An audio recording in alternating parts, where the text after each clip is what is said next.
মার্কিন পররাষ্ট্র দপ্তরের প্রেস ব্রিফিংয়ে নানা সময়ে উঠে এসেছে বাংলাদেশ প্রসঙ্গ। শেখ হাসিনার সরকার পতনের পর নির্বাচন সহ নানা ইস্যুতে কথা বলেছে মার্কিন প্রশাসন। মার্কিন পররাষ্ট্র দফতরের প্রেস ব্রিফিংয়ে ফের উঠে এসেছে বাংলাদেশের প্রসঙ্গ। শেখ হাসিনা পতনের পর বাংলাদেশের নির্বাচন সহ নানা ইস্যুতে বিভিন্ন সময় কথা বলেছেন আসিফ মাহমুদকে ঘিরে সম্প্রতি যে রাজনৈতিক উত্তেজনা তৈরি হয়েছে তার সাথে জড়িয়ে পড়েছে ঢাকার খিলক্ষেত এলাকার একটি পূজা মণ্ডপের ঘটনাও। মার্কিন পররাষ্ট্র দপ্তরে একজন মুখপাত্র জানান, বাংলাদেশের ধর্মীয় সংখ্যালঘুদের নিরাপত্তা ও মত প্রকাশের স্বাধীনতা নিয়ে গভীরভাবে উদ্বিগ্ন। তিনি বলেন, ধর্মকে রাজনৈতিক হাতিয়ার হিসেবে ব্যবহার করা উচিত নয়।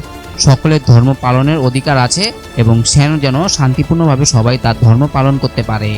এছাড়াও তিনি বলেন, রাজনৈতিক প্রতিহিংসা বা ভয়ভীতির জন্য কাউকে হয়রানি করা হলে তা গণতান্ত্রিক মানসিক পরিপন্থী।